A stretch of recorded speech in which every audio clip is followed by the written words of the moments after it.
Ever since I was young, people often said the youngest child is the most spoiled. But in the Miller family, that was never true for me. I was invisible. I was the useless one, the one they believed would never achieve anything.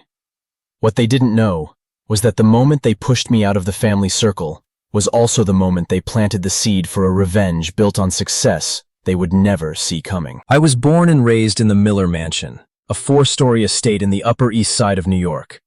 My father, Richard Miller, was the chairman of Miller Enterprises, a real estate and logistics conglomerate with a 40-year history. That house was always cold, filled with expectations, pressure, and constant silent power struggles among my siblings. In that world, the weakest had only 2 choices: become as cold as they were, or disappear. I chose the latter. I am Ethan Miller, 23 years old, quiet, introverted, and uninterested in showing off like the rest of my family. My oldest brother, Andrew Miller, was always considered the perfect heir. Smart, strong, ambitious, and also the most ruthless among us. My second brother, Daniel Miller, was adored by my parents for his outgoing personality and social skills, even though he wasn't truly good at anything. My sister, Grace Miller, was the only one who treated me kindly, but she was too weak to go against the family's control. My mother, Susan Miller, always sided with whoever had the most power, and my father cared only about one thing: results. I, the quiet youngest son, meant nothing in their eyes. Throughout my youth, I tried to prove myself, studying hard, offering ideas, joining their discussions.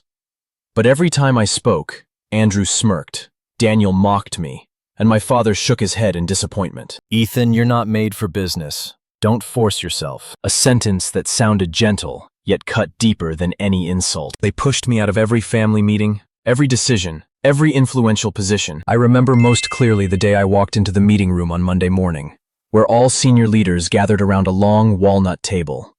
I brought with me a report I had worked on the whole week, a financial risk analysis of the Hudson Bay project Andrew was about to sign. I presented. No one listened. Andrew looked at me like I was a child misbehaving. Ethan, you don't have to pretend you understand this. It's beyond your ability. The whole room laughed. I stood there, face burning, hands shaking, throat tight, like someone suffocating in a room full of oxygen. They didn't just dismiss me. They humiliated me. My father, the one I hoped would defend me, said the sentence that ended everything. You should focus on finding a smaller job that fits you better. This company is not for you. I just stood there in silence. I felt my entire youth being crushed inside that one sentence. My chest hurt, as if someone had punched me. I no longer wished to prove anything. I understood then that no matter what I did, they would always see me the same way. And I decided to leave the Miller family. That night I packed my things. Grace cried when she saw me dragging my suitcase down the stairs. But she couldn't keep me, and I had nothing left to stay for. I placed my hand on the doorknob and looked back at the house that had imprisoned me for 23 years. I whispered inwardly, "One day, you will call my name." I stepped out of the Miller mansion and took a deep breath in the freezing New York night. I didn't know where I would go, but I knew one thing. I would become someone they could never imagine. And someday, I would return, not to beg for validation, but to wield the power that would make them bow their heads. The day I left the Miller house, no one walked me to the door. No one tried to stop me. No hug, no wish of good luck, not even a glance. They thought I would come crawling back once I realized I couldn't accomplish anything. But what they didn't know was that I left so I would never return as a weak person again. I came to San Francisco, the center of technology, finance, startups, and people who believe the future belongs to those who dare to take risks. Skybridge Tower, the glass skyscraper where top investment funds had their offices, became the place where I began a completely new life. No more powerful shadows from my family hovering around me. No more mocking laughter trailing behind. There was only me, a suitcase, and a single desire: to prove they were wrong. At Skybridge, I met Logan White, the man who would change my entire life. Logan was a CEO of an investment fund who was both ruthless and incredibly intelligent. What surprised me was that the first time we met, he looked at me for a long moment and said, "You don't have the eyes of someone who's been spoiled. You have the eyes of someone who's been pushed into a corner." I didn't answer, but Logan understood me more than anyone in my family ever did. Alongside Logan, I met the first two friends I made in San Francisco. Lucas Park, a data analyst who could see through a company just from a few numbers. Miles Carter, a calm and rational market analyst. We were three strangers entering the world of finance filled with chaos, ambition, and silent battles. I didn't have an MBA, nor did I have a powerful network.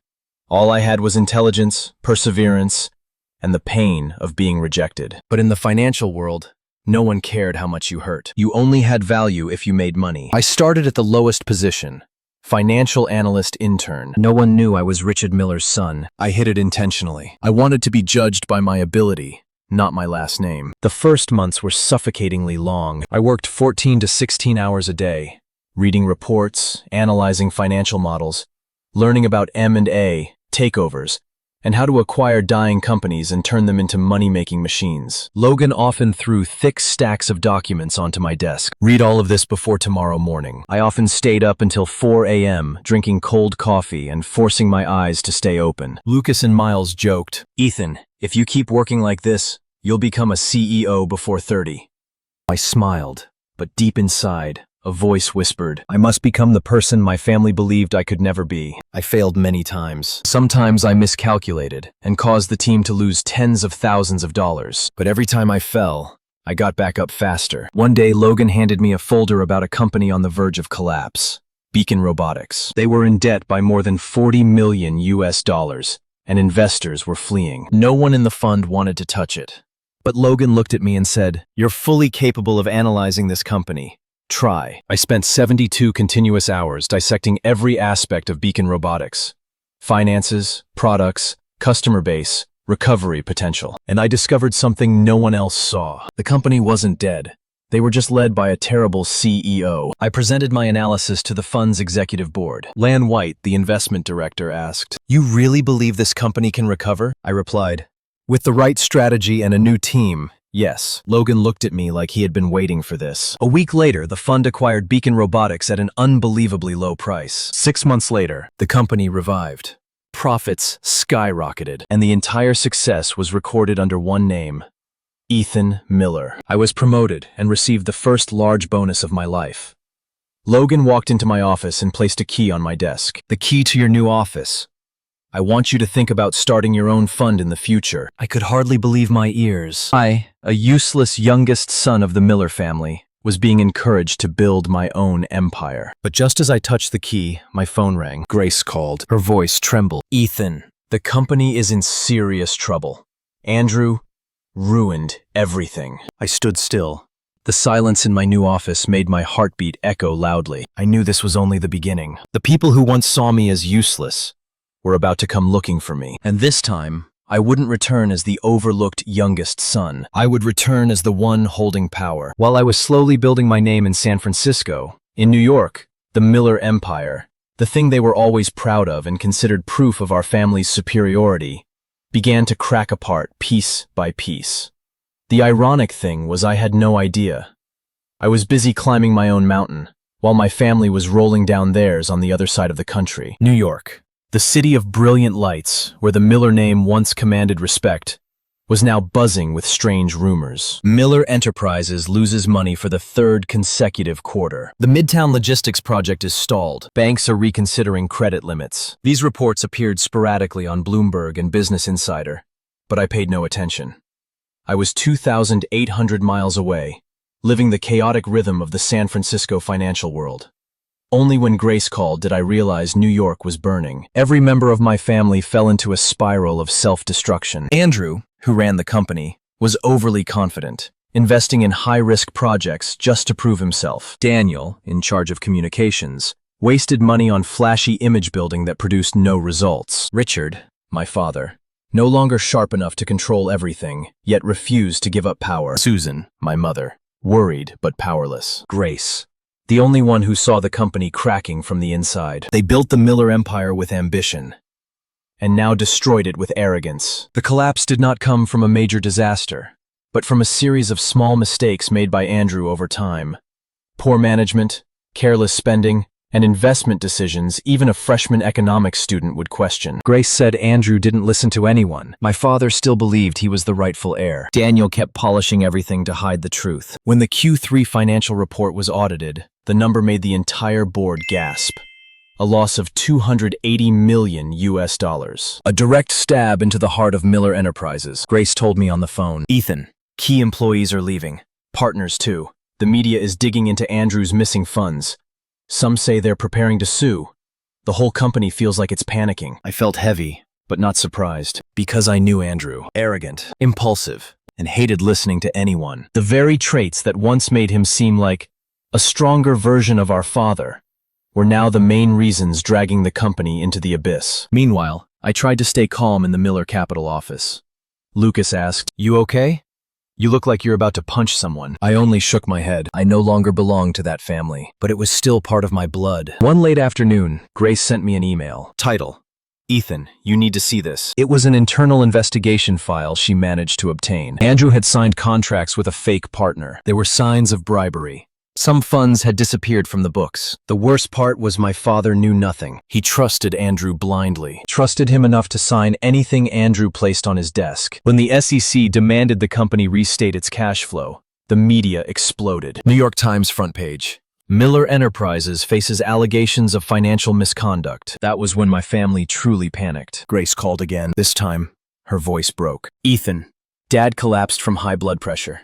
The company has no way out. They want to talk to you. I stood before the 42nd floor window, staring toward the distant Golden Gate Bridge. I had built a life of my own. Work, money, recognition, a promising future. But now, the people who used to belittle me were standing at the edge of ruin. I didn't know whether it was my responsibility to return, but I knew that with or without me, the company wouldn't last another 6 months. My phone buzzed. Richard Miller was calling. For the first time in my life, he called me first. I didn't pick up. I sat down, gripping my phone. A storm of emotions churned inside me. Anger, hurt, emptiness, and maybe regret. Then I wondered, are they calling because I'm their son? Or because I'm the only person who can save them? I didn't know the answer, but I knew one thing. Miller Enterprises was sinking, and if I returned, I would be the one holding the wheel. Chapter 4 would be the moment I faced my family again after years, not as the overlooked youngest son. The day I walked into the meeting room of Miller Enterprises after 3 years away, every gaze locked onto me as if they were looking at a stranger. They had never welcomed me before, but today, they hoped I would save them. The irony was, I wasn't sure I wanted to. The Miller Enterprises headquarters in New York no longer carried the glamorous aura I remembered. The air felt heavy, as if the entire building was on life support. People rushed around, whispering tense conversations. The meeting room on the 34th floor, once the sanctuary of power for my family, was now filled with fear and desperation. I stood before the door for a long, stretched moment before pushing it open. My father, Richard, sat at the head of the table, looking at least 10 years older. My mother, Susan, sat silent with her hands intertwined. Grace looked at me with gratitude and guilt. Daniel kept his head down, avoiding my eyes. And Andrew stood by the window, arms crossed, eyes cold and furious as if my presence was a slap to his pride. Senior shareholders, in-house attorneys, and the finance department were all present. I, the once worthless youngest son, was now the person they pinned their last hope on. As soon as I sat down, Andrew immediately said, "We invited him to hear his opinion, not to hand him power." I looked at him, expressionless. I never said I wanted to help. The room froze. My father placed his hand on the table, his voice trembling slightly. "Ethan, we know we wronged you, but the company is on the edge.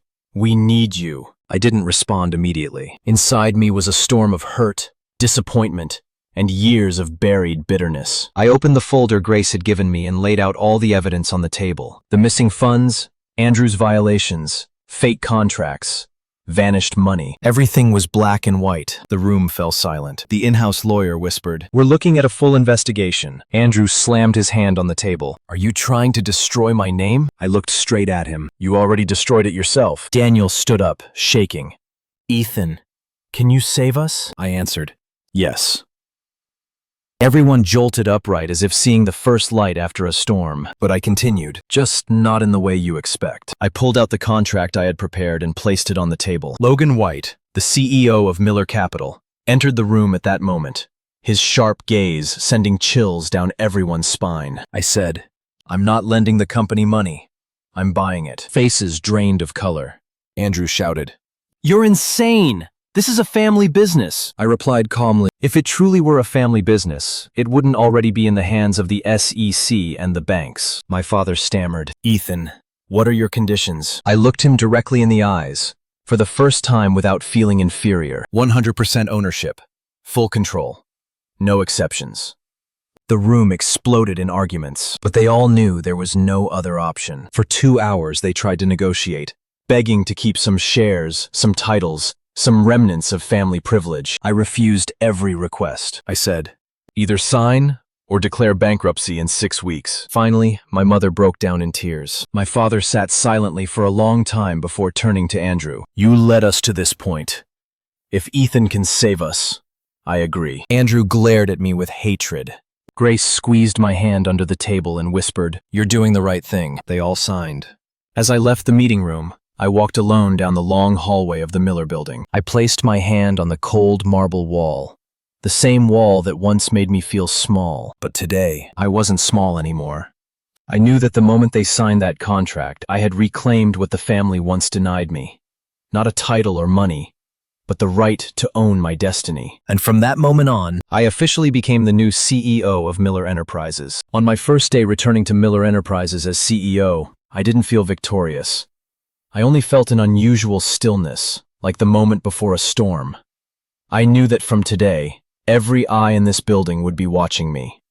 Not because they respected me, but because they wanted to see if I would fail. The CEO office sat on the 38th floor, a place I had been banned from entering for years. The space was large, luxurious, with glass windows overlooking all of Manhattan. When I walked in, everything looked exactly like when Andrew occupied it. Papers scattered everywhere. Documents piled up, a desk marked by chaos. It looked more like a battlefield than an executive office. The first thing I did was open the window, letting the cold New York air rush in. I needed clarity. I needed to see everything clearly. That morning, I met the entire senior leadership team. Henry Scott, the CFO, a man so worried his eyes were sunken. Margaret Lee, the CHRO, cautious and barely able to speak more than 3 sentences. Thomas Reed, the COO, who looked at me as if evaluating whether I was worthy. Lila Owens, the CLO, the only one who looked at me with respect because she already knew the truth about Andrew's violations. Beside them stood Logan White, attending as Miller Capital's representative. His presence made the entire room tense. No one in that meeting room believed I could turn the company around. Thomas began. You're too young to run a corporation this big. Henry added bluntly. Our financial situation is at rock bottom. No one can save us. Margaret softly added. Employees are scared. People don't believe the company will survive. They didn't say the most important part, but I understood. They didn't believe in me. I stayed silent for a moment before saying, starting today, everything changes. I ordered a full 5-year financial audit, a performance reevaluation of the entire management board, immediate suspension of 4 money-losing projects, termination of all executives involved in Andrew's violations, a new performance-based compensation system. The room went silent. Thomas asked, On what authority are you doing all this? I answered, on the authority of being the only person with enough money to keep this company from going bankrupt. No one said another word. I then walked through every department, meeting employees, asking about workflows and performance issues. I uncovered numerous small yet dangerous problems, assigning the wrong people to critical projects, poor cost control, talented employees being pushed out, decisions made emotionally instead of with data. The more I looked, the clearer it became. Andrew had run this company with ego, not capability. In the afternoon, I held an emergency internal meeting with nearly 200 mid-level and senior managers. I spent 45 minutes presenting the full analysis. Short-term debt exceeding liquidity, accounting violations, inflated personnel costs, legal risks from fake contracts, Andrew's money-burning projects. When I displayed the final evidence, the room fell silent. I ended with, this company will not disappear. But starting today, it will no longer operate the way it used to. One manager stood up. If you can really save this company, we will follow you. More heads nodded around the room, and I realized respect isn't something you ask for, it's something you take. That week, I began a massive restructuring. Fired 17 senior managers tied to violations. Cut 12% of operating costs. Renegotiated 5 major contracts. Asked key partners to reconsider payment terms. Kept only the 3 projects with real profit potential. Appointed Grace as interim CFO because she was the most honest in the family. I worked from 6 a.m. until 1 to 2 a.m. every day. Sometimes I only had time for a cup of coffee before rushing into 3 consecutive meetings. But I wasn't tired. I had waited too long for this moment. At the end of the week, I stood alone in the CEO office, looking down at New York glowing in the night. I remembered the moment I was kicked out of the meeting room years ago. The moment I was called useless. The moment I walked away in tears and bitterness. Now, I had returned. Not to apologize or seek validation, but to show them I never needed them to become the strongest version of myself. But I also knew one more thing. Andrew wouldn't stay quiet, and his next move would be far more brutal. I once thought Andrew would walk away quietly after being stripped of power, but I underestimated him. A man who has lived his whole life on pride never accepts defeat. And Andrew, with an ego bigger than Miller Enterprises, had prepared a counterattack he believed would drag me down with him. One cloudy Monday morning when I arrived at the office, something felt off. Employees whispering. A few mid-level managers looking at me anxiously. Lila Owens, the chief legal officer, waiting for me at the elevator with a serious face. I entered the emergency meeting room where nearly all leaders were already seated. On the large screen were dozens of headlines. Miller Enterprises secretly replaces CEO. Shareholders question unusual transfer of power. Source: new CEO lacks experience. I knew instantly this was Andrew's doing. In the room, Henry Scott, CFO, tense, sweating through his collar. Margaret Lee, CHRO, worried about the stability of thousands of employees. Thomas Reed, COO, clearly angry about being caught off guard. Lila Owens, CLO, calm, but her eyes sharp as blades. Mid-level managers, half supporting me, half confused. And the person making the entire room feel heavier. Andrew, sitting back in a chair in the corner like he still had power. Andrew stood up, adjusted his tie, and declared loudly, "Ethan took over the company illegally. The ownership transfer was not transparent.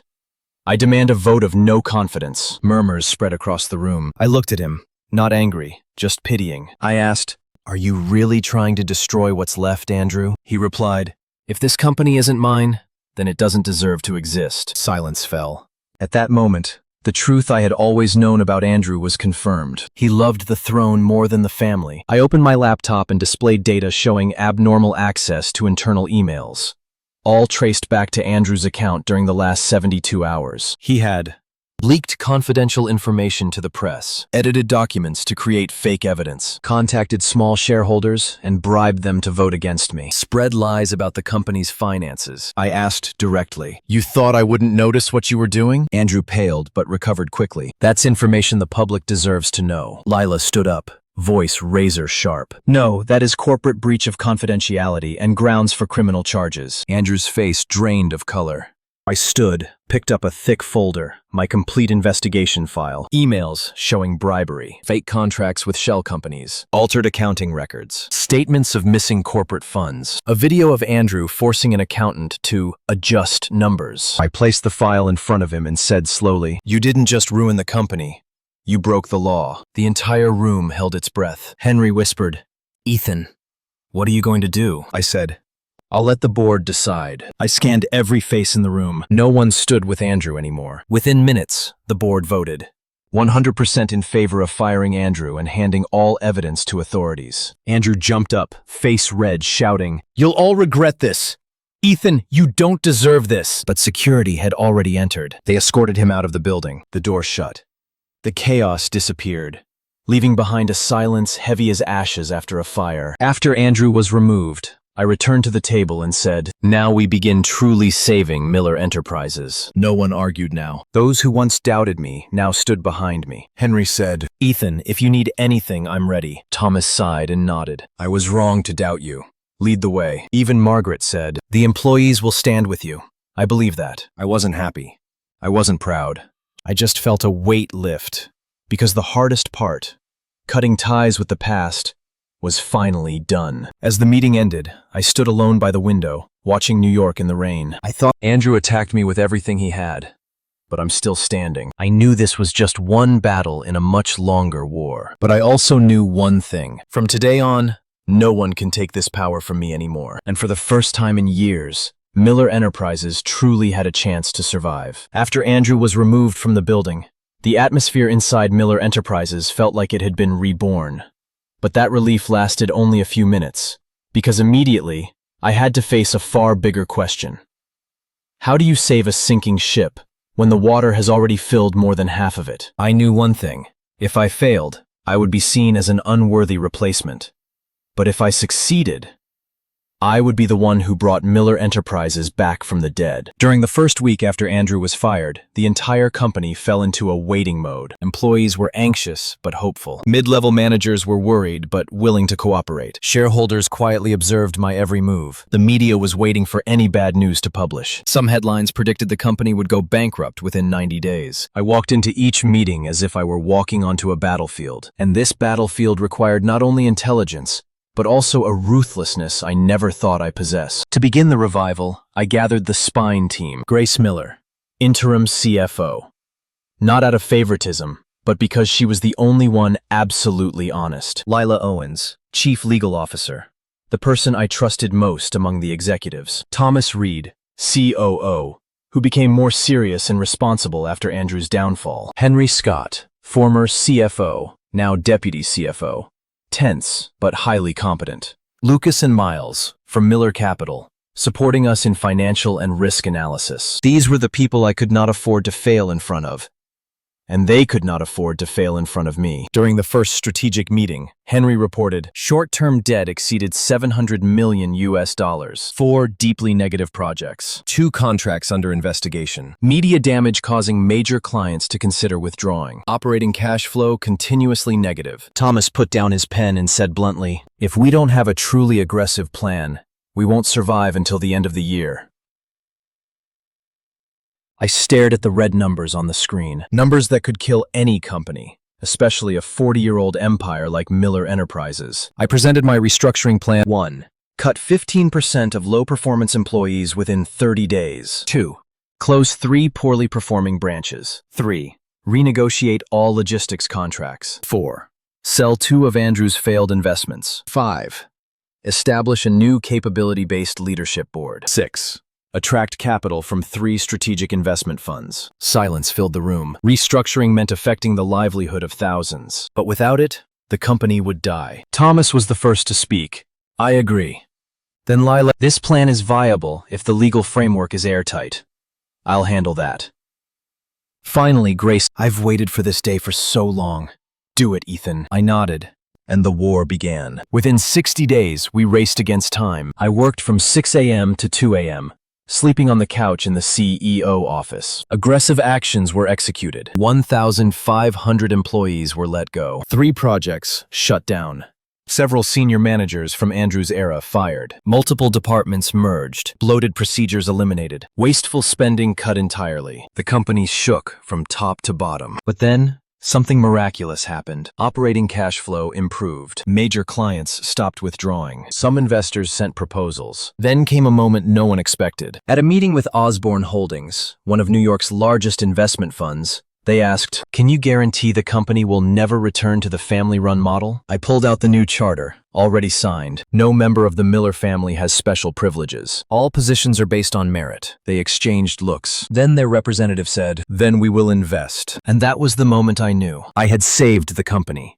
Within 3 months, losses decreased by 70%. The company's stock price climbed. Banks agreed to extend credit limits. The media called me the comeback CEO. Employees sent thank you emails for the company's new transparency. I began receiving interview invitations, collaboration offers, speaking engagements. But I declined all of them. I didn't want the spotlight. I only cared about one thing: keeping the company alive one more day. One late night, I stood in my office, watching the endless lines of cars on Fifth Avenue. I remembered the days I was dismissed as the useless youngest son. The days I stood outside meeting rooms, hearing their laughter from inside. Now I was the one deciding the fate of the entire empire. And I realized, real strength is not in revenge, but in standing firm when no one believes in you. But I also knew something else. A different battle awaited me. one not about finance, but about family. Chapter 8 would be the moment I faced the hardest decision of my life: forgiveness, or walking away forever. After the company stabilized,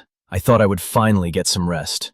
But it turned out that my biggest challenge wasn't saving Miller Enterprises from bankruptcy. The real challenge was facing my family, the people who once saw me as useless and now depended on me to survive. One late evening, after a 16-hour workday, Grace knocked on my office door. "Ethan, they're waiting for you in the conference room on the 34th floor." I knew exactly who they were. Father, mother, Daniel, even Andrew. Although he had been fired, he still wanted to see me. The conference room was once the place where I was locked out, where they talked about me as if I didn't exist. Today, I walked in as the CEO, as the person they were forced to listen to. My father, Richard, sat silently, looking older and more exhausted than ever. My mother, Susan, looked at me with both love and guilt. Daniel avoided my gaze, like he always did whenever he knew he was wrong. And Andrew, standing in a corner, eyes sunken, no longer arrogant, only pride dying slowly. I sat down and waited. For the first time in my life,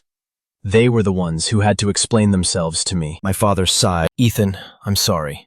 We wronged you. I've been wrong for many years." Daniel said quickly, "You saved the company. I'm grateful." My mother's voice trembled. "I just want the family to be the way it used to be." And Andrew, the one I thought would stay silent, stepped forward. His voice was hoarse. "I'm not apologizing. I don't need your forgiveness. But this company is the blood of this family.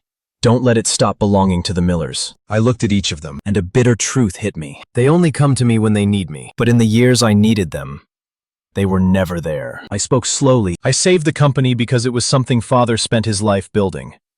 I did it out of respect for his work, not because we are still a family." No one responded. I saw the hurt in their eyes, but I could not lie to myself. For years, I stood behind closed doors. Father was proud of Andrew, had expectations for Daniel, and I was seen as the useless boy who knew nothing. I left because I no longer had a place in that house. My mother cried. My father bowed his head like a man who had lost everything. Andrew clenched his jaw. "So what do you want now? Power? Recognition?" I looked him straight in the eye. "No, I want freedom." I placed a set of documents on the table, the amended company charter I had signed. I saved the company. I kept it standing. But Miller Enterprises is no longer a family asset. The room fell silent. I continued, "I will stay CEO for the 3-year restructuring period. After that, the company will be fully restructured into a non-family corporate model. No member of the Miller family, including myself, will have special privileges." Richard's voice shook. "Ethan, are you leaving the family?" I looked at him. "I never left, because I was never truly in it." The sentence cut through every illusion like a blade. Andrew growled, "You're betraying the family," I replied. "No, I'm ending a toxic cycle this family hasn't been able to break for 20 years. No one could argue with that. The truth was too obvious. After a long silence, my father stood and walked toward me. "If you want freedom, I respect that. I no longer have the right to stop you." My mother hugged me through her tears. Daniel murmured, "Ethan, I'm sorry. Better late than never." And Andrew stared at me for a long time before whispering, just loud enough for only me to hear, "You're stronger than all of us." For the first time in my life, I believed him. When they left the room, I remained standing alone. I had said everything I needed to say. I had finally cut the emotional chains binding me to the past. No more resentment, no more expectations, no more misplaced hope. Only me and the path I chose. That night, I left the company and stepped out into Manhattan's glowing lights. I stood in Times Square, surrounded by thousands of flashing screens. For the first time in years, I felt light, completely light. Miller Enterprises would live because of me, but my life, from now on, belonged to me. I whispered. No longer the overlooked youngest son, no longer a shadow in the family. I am myself. Then I walked away, blending into the river of New Yorkers, carrying a new chapter of my life, one where I no longer needed validation from anyone. Freedom had finally arrived.